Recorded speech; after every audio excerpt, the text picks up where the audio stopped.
Okay, welcome everyone. Apologies, we're starting 1 or 2 minutes late. I just wanted to double check that the streaming was actually working on YouTube. I believe it is, and I believe a few of you are watching. So let me bring our lovely panel into the centre, and we will start off. So this is our lovely panel. I'm Sarah from Collections Trust. You may remember me from this panel, chaired this panel last time. So this is our second Collections Care in Lockdown panel. So welcome to those of you who watched last time.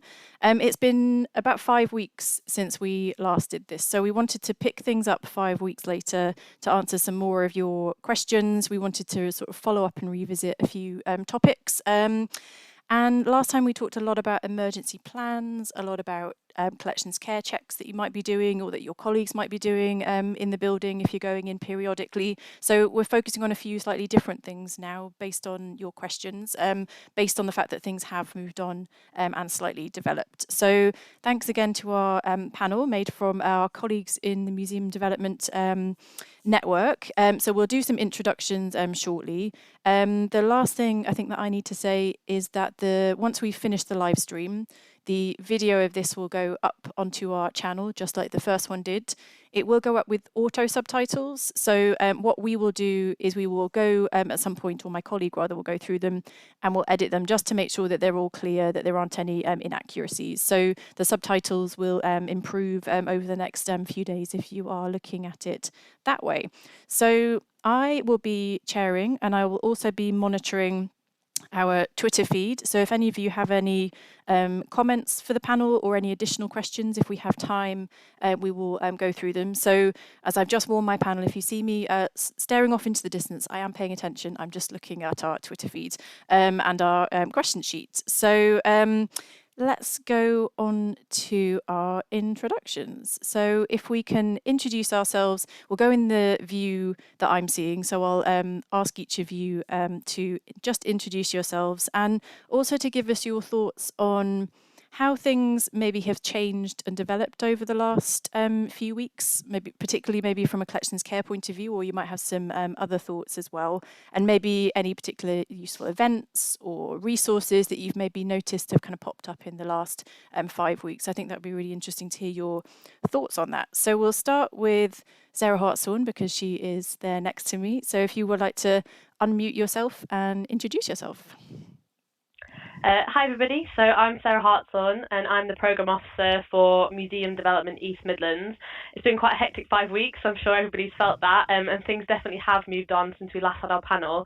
So I think the shift now has gone from kind of panic stations and kind of understanding an immediate response to sort of settling into a new normal. From a collections point of view, I think that really has meant about how to ensure our buildings and our collections are safeguarded whilst we've been kind of mothballing things really and been on pause, and now it's starting to ramp up the other way where we're thinking about reopening. So I think that's where the shift has gone. Lots of people I know have been visiting the museums, have been doing those site checks, and we've had quite a lot of feedback on that based on the resources we've been creating. I won't touch too much on them because Anita, also from East Midlands, is going to talk about our checklist and our training. But yeah, I think that's how things have shifted. So it's been an interesting 5 weeks. Great, thanks, Sarah. And that leads on very nicely. You are coincidentally sitting on my screen next to Anita. So we'll hear from Anita now doing an introduction. Thanks, Anita. Hello, I'm Anita, Hollinshead, and I'm the Regional Collections Advisor for Museum Development East Midlands. So what we've been doing over those last 5 weeks is we've been delivering online training on collections care during lockdown, caring for your collections during lockdown. And we found very much that our delegates have they've been sharing with us what they've been doing, so it's helped us to understand the sort of pattern of things that people are concerned about. Also, it's been really nice. There's been a lot of mutual support and information sharing in those sessions, which has been really lovely. We've also been working as a team on the checklist, which we're going to talk about later in this session, and developing a list of resources, so signposting to some of the wonderful sort of range of resources that are being developed as part of over the last few weeks. So those are now on our website, as well as the so the signposting to resources, the list is, and the PowerPoint slides that we've been using in our training.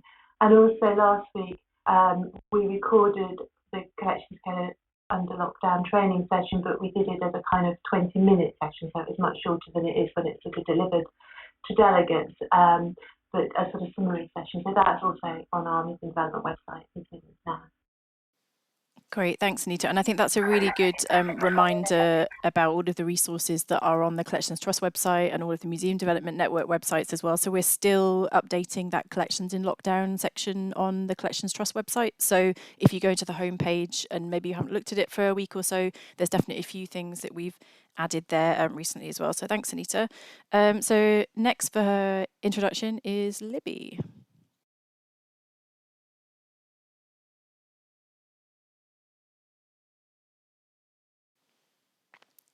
Libby, you're still muted.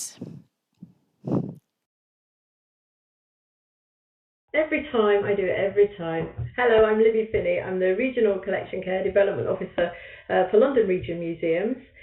And the thing that I've noticed actually over the last few weeks working with our regional museums is that there's a surprising amount that people can be doing at home looking at their plans and policies.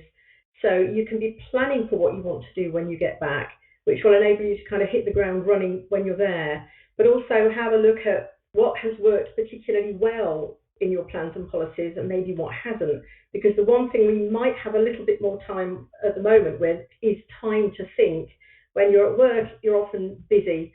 And I think at home, maybe now we've just got that time to sit back and consider, and now can make a really big difference, I think. So the link that I particularly enjoyed catching up with in the last week or so is the NEMO map, which is the network of European museum organisations. And it's a map showing where museums are opening around Europe and what they're actually doing to deal with that. So I'm finding that quite interesting. Great, thank you, Libby. And I've definitely seen that link circulating in various places on Twitter. So I'm sure a lot of the viewers have seen that as well. Great, thanks, Libby. And Helena. Hi there. I'm Helena Jaeschke. I'm the Conservation Development Officer for Southwest Museum Development. And we've been supporting organisations, but also individual colleagues who've been asking for help, partly to do with what they can be doing. As Libby and the others have said, there's a surprising amount that people can be doing from home. But we've been producing resources as well, some of which are linked on the Collections Trust website, as Sarah has mentioned. We've produced a complete edition of our newsletter specifically for collections care topics. And so now we've been developing particularly resources for museums as they start to plan for reopening. And one of the things that we're realizing museums need to start getting ready, as well as Libby has pointed out, getting ready with their policies and plans for opening up. They need to prepare kit for going back. And as shops and other areas open up, there's going to be, I think, an increasing demand for personal protective equipment. So we're suggesting that museums should get their heads around ordering their PPE now, things like pest traps, cleaning equipment and supplies, cleaning solutions for the surfaces that people touch, and a reminder to make sure that your delivery address is accessible, because obviously if your usual address is the museum and it's closed, that's not going to be very helpful. And do remind the supplier if you're changing your delivery address and it's not the usual one. And then finally, we're helping museums and organisations write procedures for the tasks that they will be needed, think about the signage that they're going to need, and the information and training for the people using the kit that they're buying, and applying those procedures as they start to get ready for reopening. Great, thanks everyone. Really great opening remarks from everyone, so thanks very much. So before we dive into your questions, and thanks again to those of you who did submit your questions in advance, and as I say, I'll keep an eye on Twitter as well. We thought we would share with you a new resource that was developed primarily by Museum Development East Midlands, by Sarah and Anita, but that was contributed to and edited by everyone that you can see on the screen. So this was in response to a lot of the questions and things that we were seeing on Twitter and various inquiries we were all getting around what can be done, what can't be done, what people should be doing if they're able to go in once a month, once a week, whatever that might look like. So I'm just going to move our panel over to the right-hand side and open up that document. And then Anita is going to talk us through this resource as well. So it should be up. So whenever you're ready, Anita. Thank you, Sarah. Yeah, absolutely. This was very much created to help staff and volunteers who wish to undertake or are able to undertake some site checks during closure, whether those are regular or monthly. And also, for some people, they may have quite a few hours where they can visit on site, but for others, it may be a very limited time indeed. So the idea behind this checklist was very much that it's a starting point for you to adapt to meet your own needs. But as Sarah said, it came out of discussions that we all had as a team and the questions from last time, that when you get on site, maybe you've not been for a while, it just helps relieve the stress to have a checklist to go to. It structures your visit. It means you won't forget anything when you might be quite anxious. So we've kind of pre-populated it under security, fire, water, environmental hazards and collections care. But as I say, very much it's about adapting it to meet your own needs. So we've got some generic checks that probably appear to everybody, but opportunity to put your own things in as well. Suggest printing it out beforehand as well. So on the first page, which you've got up at the moment, there's a piece about looking at what you would do in advance of your visit. So things like thinking about insurance and risk assessment and loan working, how you communicate with your colleagues while you're on site, and how long you might have. So that really does, how long you might have on site, that really does kind of modify what you might do, influence what you might do. And we're thinking in terms of your risk assessment, your most likely key risks to think about are poor environment, pests and security breaches, but you may have other things that are specific to your site as well. Doing that risk assessment before you go in kind of, again, helps you to maximise the time that you might have on site. Thanks, Sarah. Next page. Thank you. And then we're looking, again, things to do beforehand. So is it absolutely, do you really need to go? Is it essential working? We've put the link on there to the guidance from the government that we talked about at the last panel meeting. Does your governing body know you're going on site? We thought the checklist might be quite a helpful way of explaining what your activities are going to be on site, because you can share that online with your governing body ahead of your visit.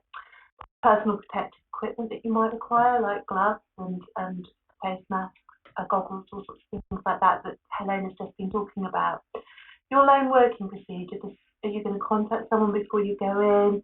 We talked to museums who said they kind of do regular half-hour check-ins by text with a colleague while they're on site. Do you let someone know when you leave again? In terms of recording equipment, we felt that a phone is invaluable in a situation like this because we can use them as a camera, we can use something like FaceTime or Skype to actually share with colleagues what you're seeing on site at the same time. A torch as well, which you might have on your phone. Scales. So scales or rulers, so that when you take a photograph, for example, you take a photograph of some mould, you can see how much there is when you put a scale in the image, and then the next time you go and use the same scale, you can see if it's spreading. So, and things like screwdrivers and scissors. So have an idea about the kind of kit that might be helpful. How are you going to record what you see in the easiest possible way? And we thought when time is limited, you do a lot of recording through photographs. We also felt that the best way to start your visit is to do the perimeter checks, look around the outside of your buildings, and you'll gather information from that will help you to populate the rest of this checklist. So you're looking for signs of damage, you're looking for blocked drains and gutters.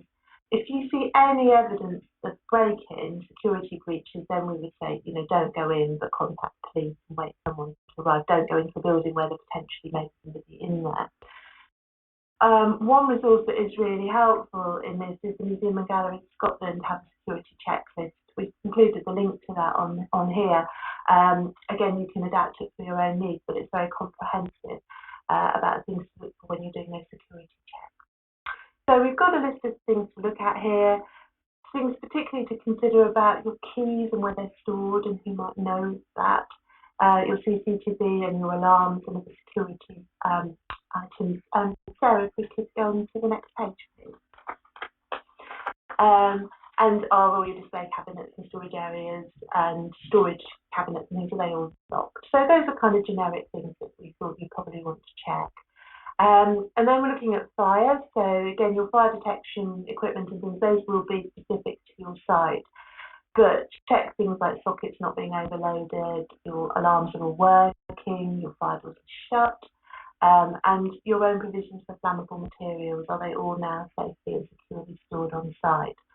Other hazards you might have, like you may have quite flammable materials within your collections, you will know what those things are specific to you. And we're moving on to water. We talked about, for some sites, turning their water off is an option. For others, they're actually, and this has come out of some of our training, people are going in monthly and they are flushing all the toilets, they're running all the taps, and partly the protection against things like Legionella, as well as the collection. Sarah, we go to next, thank you. You're looking at gutters and drains, all those things that might cause flooding and water ingress and damage, and open chimneys where you can get all sorts of things, like you can get flooding, it's direct water, but you can get birds' nests, harbouring insect pests and so on. Environmental issues. So if you can leave some of your internal doors open on site while you're looking around, that might work, depends on your site and depends on how you control the environment, but it will help with some ventilation if you need to do that. The thing about recording mould and using some sort of scale whilst doing that, looking at your environmental monitoring, your relative humidity, temperature, looking for evidence of pests and acting accordingly, find that, mitigating against light damage, general housekeeping, making sure that anything that might be attractive food pests has been removed. Again, recording evidence. And in terms of pest traps, there are sites that are just photographing their traps and then going home and analysing what they're finding there because they don't have time to do it on site. We had a couple of museums who were taking the traps home as well to look at them. That very much depends on your individual circumstances and what works for you. And then just things about covering up your objects on open display, emptying your bins and fridges. Those are things you probably did at the beginning of this process, but it's in case you've only just got access. What we would say is that some of the things on this list you'll do once and some you'll check every time you go in. And the final box is around specific checks on collections, and those are very specific to your site, but they will be, you'll particularly look at your high and medium risk collections in terms of their vulnerability. So you will know what those are, and you will have identified those in the past, perhaps in your emergency planning tools and so on. So tailor this very much for your own needs and look at your own individual loans in and out as well. And then finally, it's about leaving the museum. Just make sure that you've checked everything, that you've locked everything, shut everything down, and that someone knows you've left. And then once you've got back from your visit back home, in most cases, then make sure you share what you found with the people that need to know. So that's our checklist, which is downloadable from the Museum Development East Midlands website and the Collections Trust website, and so very much about amending it, editing it, meet your own needs. Great, thanks Anita. Thanks for that very comprehensive run through. And just to reiterate, as Anita just said at the end, it is something that's downloadable via the Collections Trust website and is adaptable. So those sort of sections that were highlighted, those are the ones that you might kind of add some additional checks or do some tweaking particularly. So thank you very much. And thanks to the panel as well for working on developing that. It looks like a really, really useful resource. So now I'd like to move on to the questions that you guys submitted. So again, thank you to those of you who submitted some really interesting questions. Some slightly more generic and some really specific questions. So I think we'll start with something that's quite specific that we've had one question about, and I believe some of the panel have also had a few inquiries about this. So it's obviously something that people are concerned about and thinking about, and that is the potential fogging of sites. So the question that we had was, my local authority is talking about fogging our library site for cleaning purposes, and we think they might also suggest that for the museum as well. What do you know about fogging cleaning, and how can we safely deep clean the museum as an alternative? So basically, is fogging safe for our collections? Should we be doing it, or are there any alternatives? And I think we'll come to Helena first of all, and then as always, we'll open up in case anyone else has any thoughts. Thank you very much, Sarah. Yes, I think the important thing is to think about what needs to be cleaned and why. When we think about the buildings, they will have been empty for several days. Those are not likely to have live virus present. Viruses can't survive very long outside a living host cell. And in the case of this coronavirus, the longest survival found so far has been 3 days on plastic and steel. It survives for shorter periods on porous surfaces like card, textiles, and wood. Channel4.com's fact check page has a sheet on how long the coronavirus survives on different surfaces and in the air, and we'll put a link to that in our resources for this stream. As soon as people start using the building again, of course, that's when we need to start thinking about the cleaning. So it's not the building itself that needed cleaning, so we don't need to do things like fogging on a building that's been empty for several days.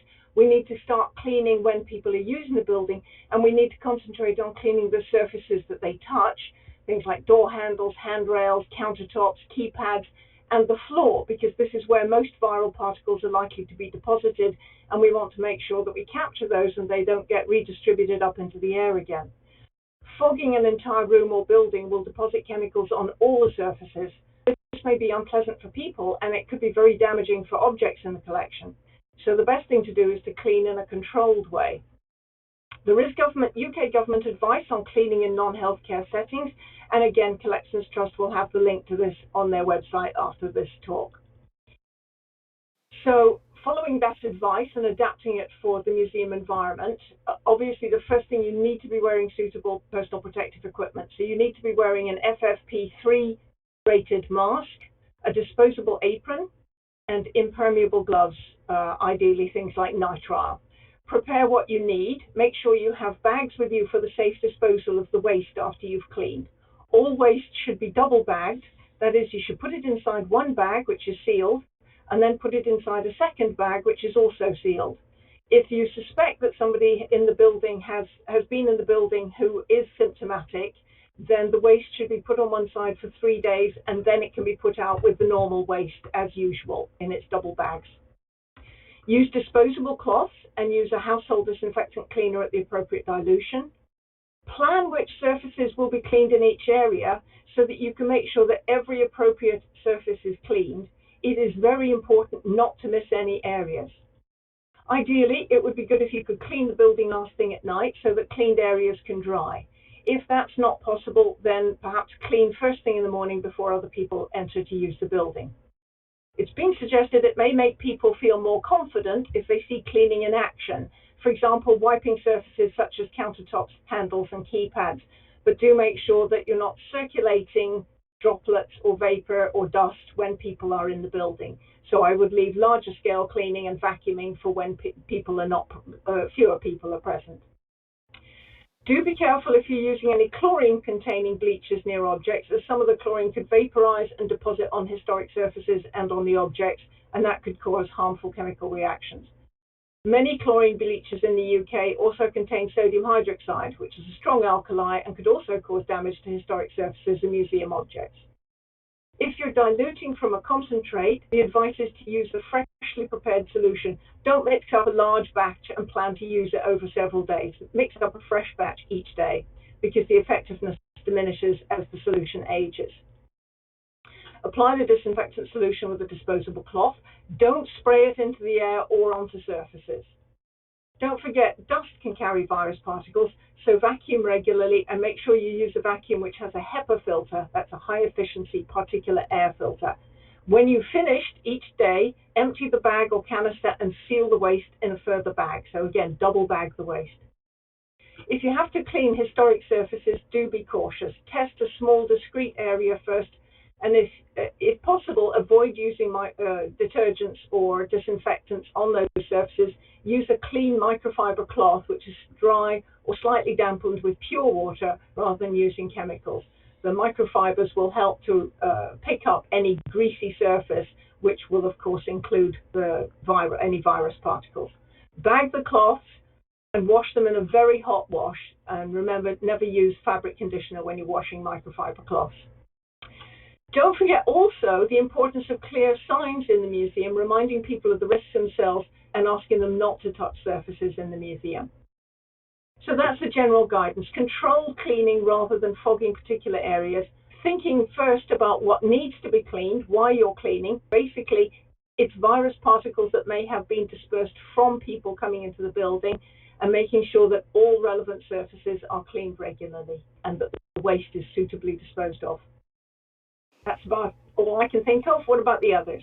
Great. Thanks, Helena. That was such a thorough answer that I think we might move on to the next question. And then maybe at the end, if anyone has any final thoughts on cleaning, and we can always come back to that one. As always, give such good, thorough, practical advice, Helena. Thank you. So the next question that we had that I think would be good to hear from several of you on was around working in stores, moving large objects. So I'll just read out the question.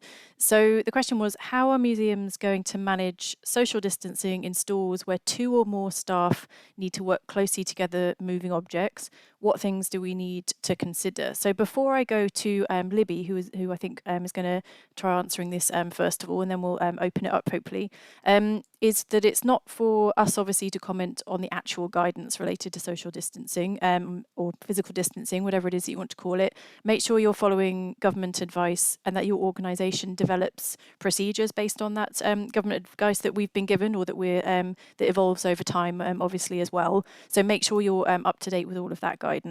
But in terms of from a collections care point of view and things to consider moving large objects under the current circumstances, Libby, can we come to you first, and then we'll hopefully have time to open that one up. Yeah, thanks, Sarah. I think really most of this advice is probably, hopefully, what you're already following when you're handling and moving collections in store. But sort of starting from the off, I would say initially, hopefully you've got risk assessments for general object moving or specific object moving, and you need to have a look at these and revisit them with a view to the fact that you may now have to be working with people whilst you can't necessarily observe social distancing. So check your risk assessments first. Key to all of this is planning, and I think that comes in at a very early stage. So think very carefully about what you need to do and how you're going to do that. So do you need to move or handle an object? Is there another way around it? If somebody needs to see it, can you show it to them virtually? Can you show it to them via a phone? Can they come and see it whilst observing distance from you and you don't have to move it? If you do need to move it, you need to look at minimising the handling, but that's general good practice when you're moving and handling objects anyway. So could you move or deal with it safely on your own? If you absolutely can't, could you perhaps move or deal with it safely on your own if you had equipment? So instead of carrying something, could you use a trolley?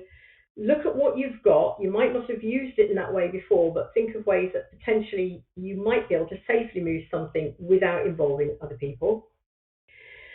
If not, then I think you're back to the planning about how many people do you need, the minimum number to safely move the object. So really assess the needs of the object, what you want to do with it, where you're taking it, what the point of it is, how many people are you going to need to move that object. How are you going to be able to work together to do that? Is there any possibility of maintaining social distancing while you're doing it? If not, then I think you now are looking at the personal protective equipment, PPE, as it's commonly referred to. And Helena gave us a really good lowdown on this at the beginning. You should be wearing suitable barrier gloves when you're moving and handling most collections. Nitrile is good. If they're bigger, larger objects, you might need more robust gloves, but barrier gloves will be great. They don't only protect the objects from you, but they will help protect you from picking anything up off the objects. I think under the current climate, face masks, and Helena went through all of this, so they are something you will need to be wearing if you're working very close to other people, and possibly safety glasses as well to cover the eyes. And as Helena said, you may need to consider thinking about buying those now. I think it's probably going to be quite difficult to get hold of some of these things, and like many museums, you may also have donated a lot of your supplies to the health services at the beginning of this. So have a think about all of that, allow time to get them in, and follow government guidelines on safety equipment, personal protective equipment, and on social distancing where possible. The next step really is all about communication. So having planned your routes, thought about where you're going, how you're going to move an object, you need to work really well as a team with the people that you're going to be moving the object with. You need to discuss together how you're going to move it. You need the minimum amount of contact and handling between each other. So really think about how that object is going to be moved and minimize the amount of time you are in contact with it and with each other. So that comes through careful planning and good communication. When the objects have been moved, I would think then, again, as Helena was saying, about quarantining.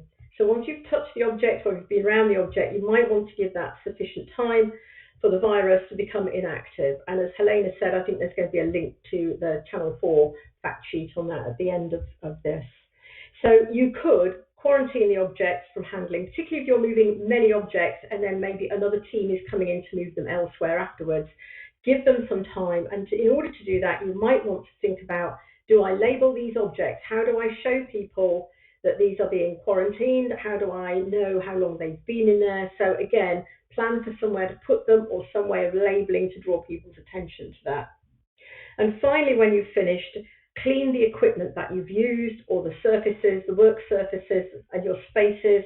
If you're reusing PPE, you might have cotton coveralls, or perhaps you're using your mask more than once, or safety goggles.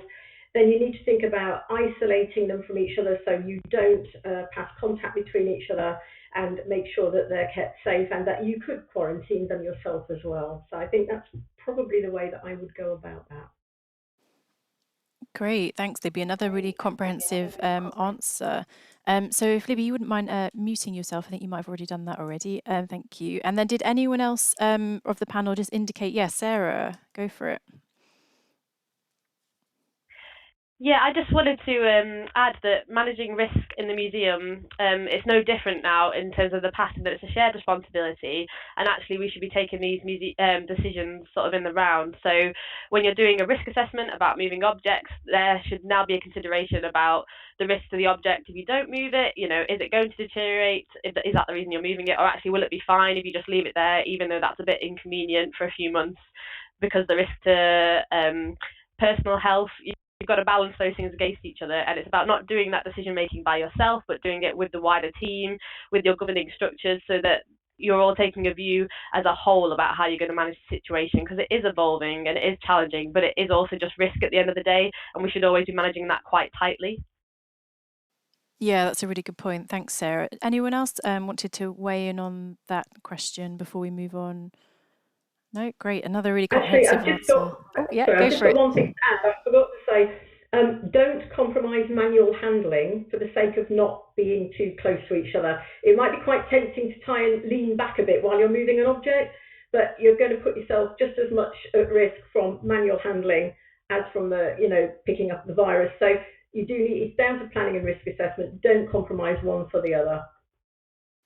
Great, thanks, Libby. And one thing that I noted down from a catch-up that we had as a panel yesterday was as well that if you're using maybe an external company to do your moving, you may already have had a method statement from them, which is good practice, but things obviously might have changed. So you might want to get an updated method statement from that external company as well if you're using sort of an art handling company or movers, something like that.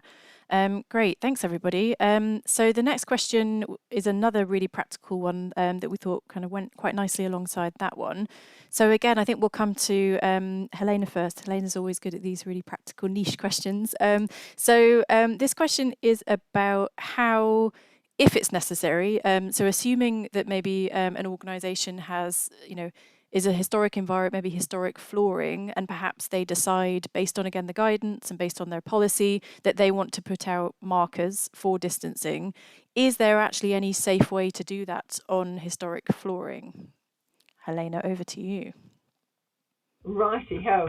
Well, of course, the first thing to consider is the safety of people walking on the historic surface. So we must make sure that any signage that people put on the floor doesn't increase the risk of people tripping or falling or slipping. So it must be clearly visible even when there are other people standing in the space. For example, low barrier ropes that you see in some museums are clearly visible across an empty room, but they're very hard to see when there are people around in the room, when you're part of a group of people. So let's start at floor level first. This idea of stick-on signs. A lot of suppliers are now offering specific social distancing signage, and most of these floor decals that are currently on offer are made from monomeric vinyl sheet with an adhesive undercoat and an anti-slip top coat. The vinyl chloride, pardon me, that they're made of uses very small molecule plasticizers, and there's a risk that both the plasticizer and the adhesive itself could affect historic surfaces. So the best way to check this, of course, would be to apply small samples in discrete areas and walk on them, and then after a few days, see how easily they can be peeled off. Signs used for events like trade shows are designed to be removable and leave minimal adhesive residue, but you need to test samples yourself first on your particular floor surface. It may be possible to loosen any adhesive, traces of adhesive that remain with something like a citrus oil adhesive remover, or to soften it with a heat gun with a flat nozzle so that you can control the warmth and make sure that the hot air is going just where the adhesive is and not damaging the historic surface itself. You may find also that leaving the signs on for longer encourages the adhesive to migrate to the edges of the sign, and the vinyl itself, of course, can shrink, and this can leave a sticky residue around the edges. So if you're leaving the signs on for any length of time, be ready to remove this. Again, you may need to use something like a citrus oil adhesive remover. The anti-slip coating on the top of the signs is very important to make sure people are safe when walking over the signs.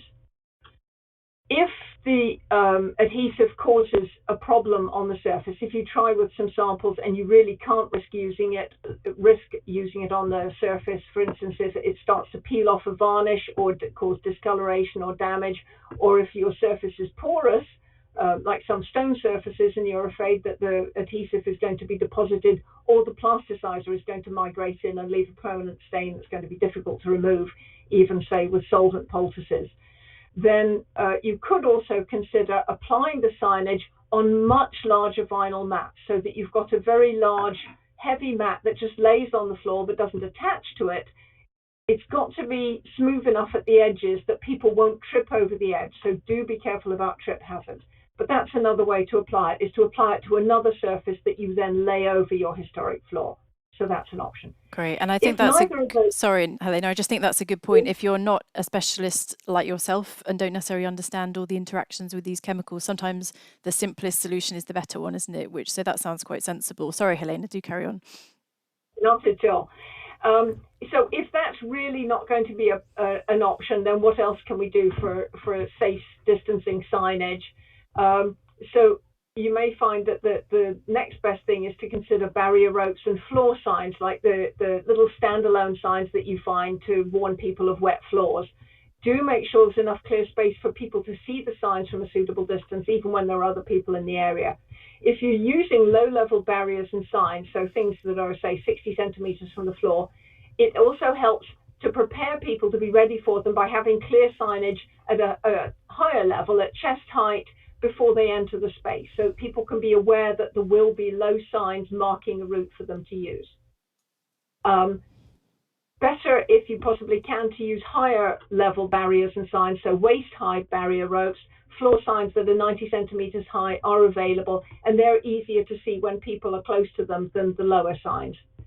Another alternative way that you can have to direct people, and again to help move them around, are things like cut-out figures on stands. So life-size or slightly smaller than life-size people cut out of board on a secure stand so that they're not easily knocked over, and they can help to catch people's attention.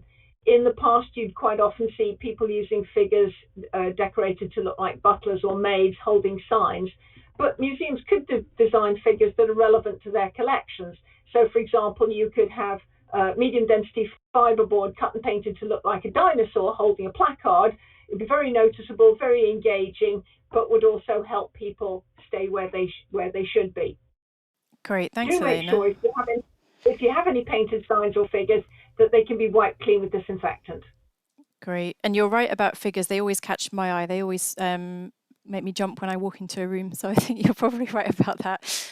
Great. So actually, our next question actually leads on quite nicely from that one. So if I perhaps pose the next question, and then through answering that, Anita, I think if we come to you first, you might have something to add specifically about flooring or floor markings rather.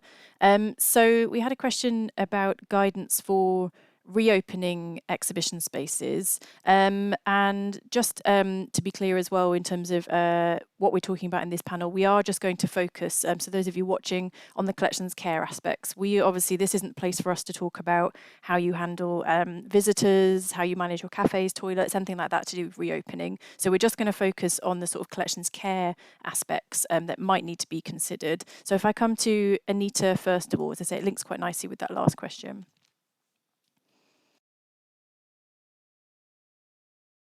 Yeah, absolutely, and I think it also links.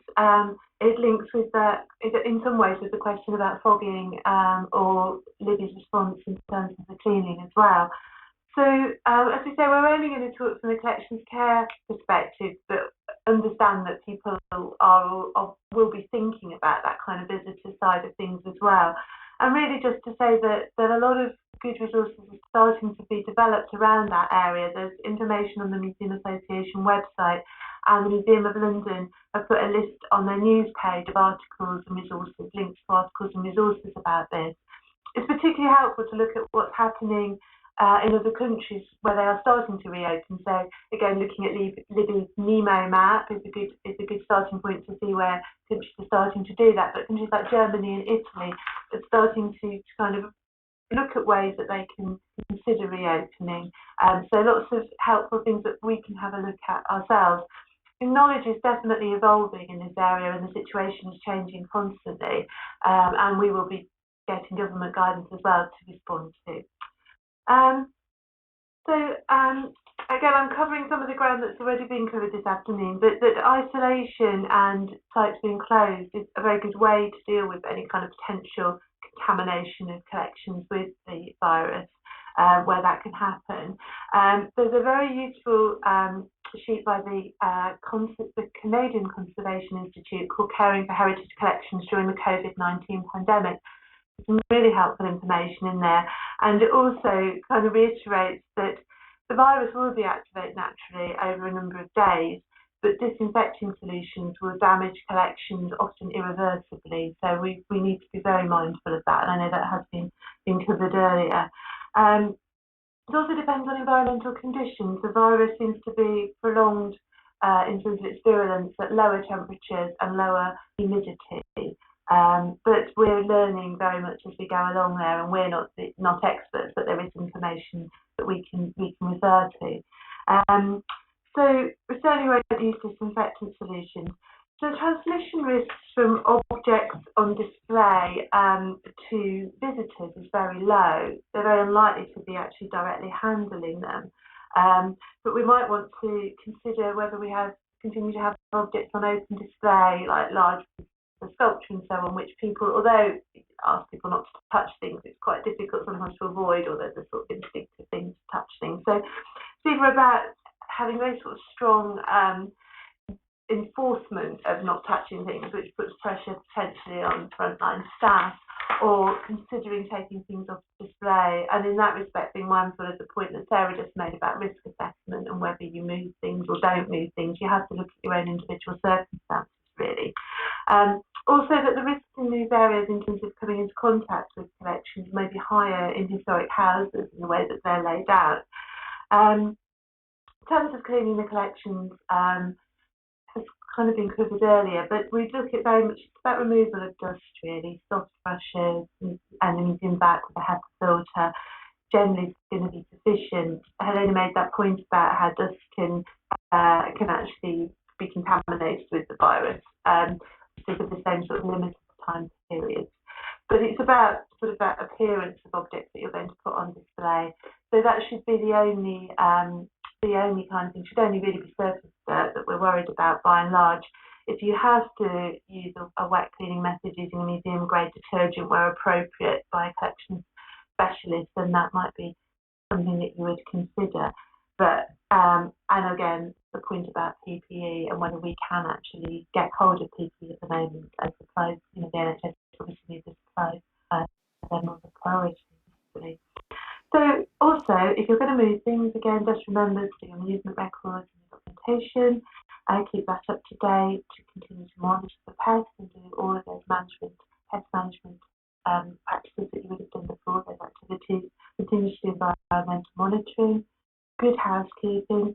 Again, Helena and Libby have talked about do your big cleans at the end of the day so you're not redistributing lots of dirt, dust and vapours and things while people are still in the building. But to make sure you do that and that reinforcement of cleaning things like handles, switches, doorknobs, that on a very regular basis. Thinking about ways that you just minimise the amount of time people have to actually touch things, wouldn't have handling collections or wouldn't interact with. We're trying to minimise the risk of anything really being touched. And I think just a sort of reminder, this is going to be an evolving situation. Museums in Hong Kong reopened and then closed again after a second wave of the virus. So it's a very fluid situation, and I think if we keep looking at the resources that are coming forward, we keep an eye on what other people are doing, and we share information and see how we go. But also, almost as an aside, but something I've been reading in the last 24 hours was some research on people's reluctance to actually consider revisiting museums at the moment, because obviously we're all very nervous about lots of activities, but that there wasn't a huge demand at the moment, where a lot of people felt quite concerned about the risks associated with visiting museums. So we need to be mindful about demand as well as also the. Thanks, Anita. And as you say, there's guidance being developed on the sort of other aspects of reopening, including visitors, obviously, in the pipeline from other organisations. Did anyone, I'm just conscious of time, did anyone very briefly have anything to add to Anita's answer before we move on? Libby, yeah. I just had a couple of things. I know that many museums that have already opened elsewhere are directing visitors around planned routes. So have a think about whether you have vulnerable objects or items on display on such routes. Could you plan, if you have a choice, could you plan routes to avoid those better? Can you look at how you can position your objects, place them, use barriers or even display cases, which are much more easily cleaned than actual objects, to help distance? And also be aware that if you're running people around your museum in a different route to the one they normally take, you might need to look at changing the way you clean or respond to cleaning in that museum, because areas which weren't dirty before might get very dirty at the beginning of a route, and places that you have often cleaned more might actually be different. So just keep your eyes open for what's happening and be aware that you might need to be slightly flexible in how you approach that. Yeah, that's a really good point, Libby. And actually, it just occurred to me that it might also potentially, I mean, you're the experts, but it might potentially have an impact on the environment that has, been fairly stable, given certain movements and certain patterns of people and ventilation, doors opening, closing, that sort of thing. So it might have an impact on that. So be, as you say, more vigilant with your various elements of monitoring might be something to consider. Okay, great. So one of our final questions, we've got about 10 minutes on the clock, and I'd like to do some final thoughts as well. So this is our final question before final thoughts. So the final question was, what are the key actions that we should be doing? It's quite a big question to finish on. What are the key actions we should be doing before and as we start reopening our doors? Again, in terms of collections care, because I'm sure there are lots of other key actions we should be doing. But Sarah Hartshorne, if we maybe come to you first for some thoughts on that. Yeah, I'll try and be brief on this one. So I think there's two things I wanted to mention. First, in terms of planning for reopening, and this links to Anita's answer, I think we're going to have a lot of logistics things that kind of come our way from a collections point of view. So I think getting sure that you're on the front foot, not the back foot when those questions come to you, really thinking about things such as, do you have all your documentation for the items that are on display readily to hand on digital, so that if you are going to be moving things, it's a quite quick job that you can easily communicate to people. If you are going to be moving things, if you can kind of think, actually, yeah, to open up the route, there's this big object we need to get off display. What are your stores like? Where is the space going to come from? So really thinking through some of those logistics now and preempting some of those questions is going to stand you in really good stead for when those issues are going to come our way. And I just wanted to make the point really about, I think this is going to change the way we work for quite a while, maybe forever, in terms of working from home a lot more and working a lot more digitally connected. So I think although there are things we should be doing now ready for reopening, actually working at home and looking at plans, policies and procedures, making sure they're up to date, updating emergency plans, they're things that I think we're going to be spending a lot more focus on a lot more over the next kind of few months and years. So it's not necessarily about rushing through anything now until June or July or whatever date your museum is starting to think about people working, but it's about thinking a bit more holistically as a team of what can we do from home from now on, how do we prioritise our time, what are the key pinch points and priorities for our personal collection and our sites, because they are going to be very different depending on where you work and the kind of site you are, and how your exhibitions teams work, whether it's one individual or you have a whole host. If you're working interdepartmentally, you really should be talking now with your exhibition teams and your visitor services teams about routes, so that you can think about those objects that might need to be moved, or changing that cleaning or mocking up some thoughts around how you might start to look at those things. So I think they're the big issues. I think it's really about logistics now and being practical and getting everything in a row so that we're ready to move as a museum sector and a team confidently to kind of push that confidence forward. But we will be working this remotely, I think, in some capacity for a while. So such a great time to update your policies, plans and procedures, because you're just going to be able to do that for a few months, I think. Yeah, I couldn't agree more. I'm really excited about the number of museums that might finally have an up-to-date procedural manual for their spectrum procedures, because that's something that I've been talking about for the last 4 years, and I'm going to be really excited because a lot of museums are working on that at the moment. I think that's a really good point. Did anyone else have any just brief thoughts on that before we do a general roundup of final thoughts? Yep, Helena, go for it. Following on from Sarah's excellent summary there of things we can be doing, that part of that working more remotely means that we need to change the way we communicate. So people who are in the building need to be able to make sure that the information that they've gathered is communicated to the right people who are working from home, so that when they come in, they can be aware of things that they need to do first. So things that people may have noticed, we need to have an efficient way of making sure that information is passed on in a timely fashion, ready for the next team to pick it up. And again, when people are working remotely, as you said, collections care people communicating with the exhibitions people, we need to carry on with some of these methods of from home working, of remote working that we've had, but streamline them and make them into a way that's comfortable and that people can carry forward, because otherwise I think people may get some fatigue from too many Zoom meetings, too many Skype meetings, too many online meetings. So we need to have an efficient way to put that information where it can readily be picked up and checked. Great, thanks, Helena. Anyone else got any thoughts on that final question before we do a roundup?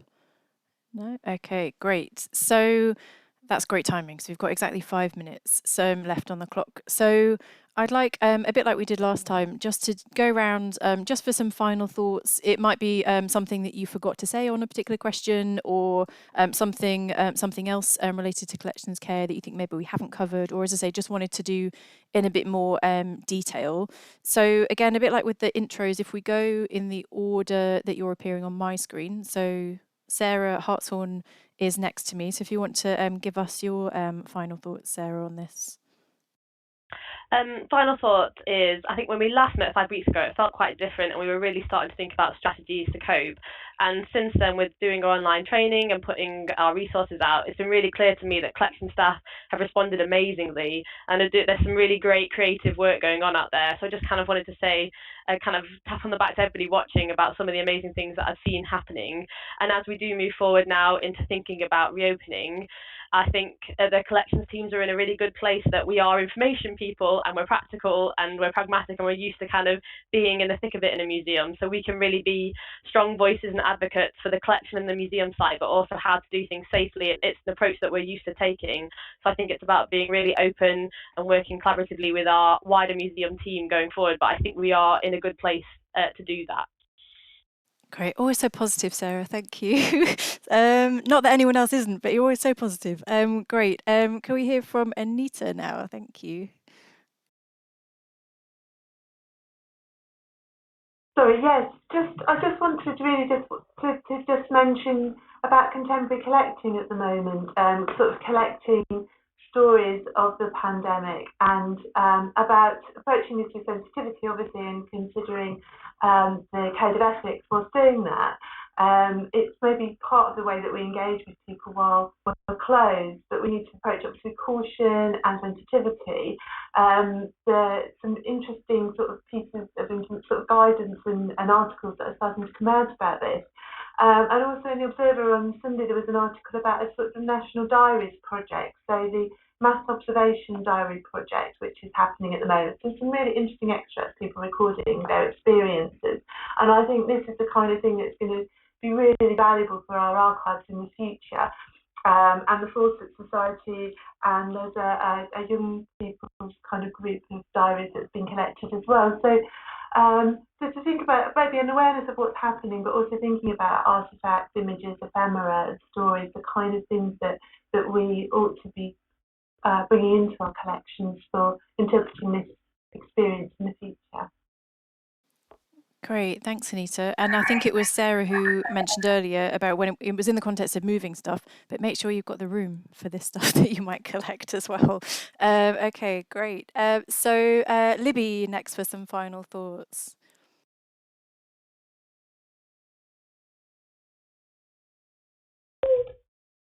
Nearly didn't unmute myself again. I think probably for me, a lot of people have kind of discussed what they've learned from this, which I think is great. So don't forget to make the most of that. Put that in your plans and policies. Have a think about what you've done really well and what's worked well for you, and perhaps what you might want to change. And share the information. It's brilliant that museums are really good at sharing information and helping everybody else, and aren't afraid to kind of say, look, we've done this and it didn't work, so learn from that, or actually we've done this and it's really great. And finally, although this probably won't be quite as positive as Sarah was, have a think about drawing up lockdown checklists and action lists, because if this happens again, you don't want to be in the same boat that we were in this time. This way you can really be on the front foot and you can be kind of safeguarding against that for the future. So think about those potentially for your emergency plan or wherever else you want to seat them. Great, thanks, Libby. And finally, some final thoughts from Helena. Two from me. One is following on from Libby's advice about recording what we've done, making sure that we're ready if we need to do anything similar to this in future. Make sure your address books you are up to date, that you've got the data of all the people that you contacted, of all the firms that you need to contact when you do go back to the museum, so that you make sure that you've got those addresses up to date and you know how to get hold of people very quickly. And the second thought is, this isn't a short-term thing. This isn't like a short event that's happened, it's going to be over in a few weeks, and then we're going to be done with it. So prepare yourself for working this way for the long haul, and that means looking after yourself, taking time off, making sure that you're aware of your health and taking care of your health and that of your colleagues, and that includes mental health as well as physical health. So be kind to yourself. When you do feel tired, take the time that you need to recover and be prepared for the long haul. Yeah, I think that point about self-care, whatever that means to you, is really important. Great, thanks, Helena. So I will just share one final slide, just as a little reminder for everyone of where our website is. So our website is www.collectionstrust.org.uk, and you can also follow us on Twitter, so Collection Trust on Twitter, and do let us know using this email address, events@collectionstrust.org.uk, if you've got any thoughts for maybe future training or support, or maybe Q&A panels like this. So for example, on this Friday, the 15th of May, in the morning, we have a panel Q&A similar to this with the Social History Curators Group, or some members of the group, all about disposals. So that's a session on Friday. And we also had a question actually for this panel, but that we thought wasn't quite on topic, around good examples of online collections. But that has actually prompted us to start looking at a panel, and I'm kind of communicating with a few people who might be on that panel, possibly in June. The date is to be confirmed, all about online collections and good examples and being strategic. So actually, thank you for that question.